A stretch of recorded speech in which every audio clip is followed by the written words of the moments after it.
নীলফামারীর কিশোরগঞ্জ উপজেলার মোস্তাকিন তেলি ও সকিনা বেগম দম্পতি একটি গরু কেনার সামর্থ্য না থাকায় কাঠের ঘানি বুক দিয়ে টেনে তেল তৈরি করে জীবিকা নির্বাহ করছেন। মৃত্যুর হাতছানি দেওয়া বয়সেও প্রতিদিন সকাল থেকে বিকেল পর্যন্ত তারা সরিষার তেল পেষণ করে হাড়ভাঙা পরিশ্রম করেন। নীলফামারী থেকে সোহেল রানার তথ্যচিত্রে ডেস্ক রিপোর্ট। কিশোরগঞ্জের বাহাগিলি ইউনিয়নের ৭৩ বছর বয়সী মোস্তাকিন তেলি ও তার স্ত্রী ছকিনা বেগম। মেয়ের বিয়েতে গরু বিক্রি করার পর অর্থাভাবে আর গরু কেনার সামর্থ্য হয়নি। জীবিকার একমাত্র মাধ্যম তেল বিক্রি, তাই পেটের তাগিদে ঘানি টানতে হয়। গরুর অভাবে প্রতিদিন শারীরিক যন্ত্রণার মধ্য দিয়ে সরিষার তেল পেষণ করছেন, যা আধুনিক যুগে অমানবিক শ্রমের এক দুঃসহ চিত্র। ঘানিতে ভাঙানো তেল বিক্রি করেই চলছে তাদের সংসার।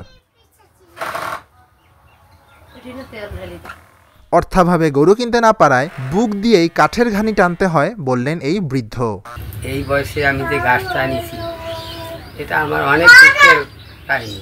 এখন আমার মুখে মানে দুঃখ তোলার জায়গা নেই। আমি এই দুঃখের কথা কাকে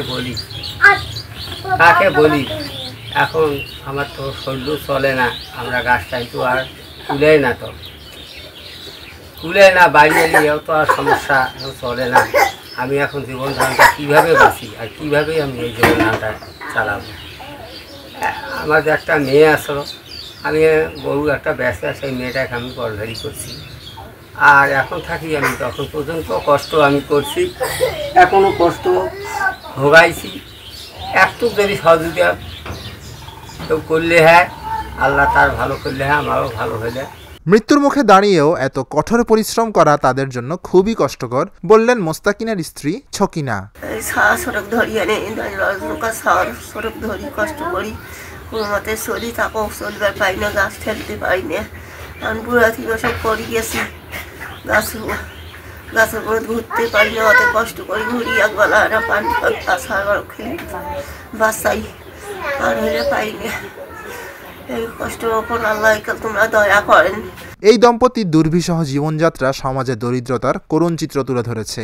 বৃদ্ধ দম্পতিকে বাঁচাতে প্রয়োজন মানবিক সহযোগিতা, তাই সরকার ও প্রভাবশালীরা তাদের সহযোগিতায় এগিয়ে আসবেন, এমনটাই প্রত্যাশা সকলের। Dhaka journal news desk.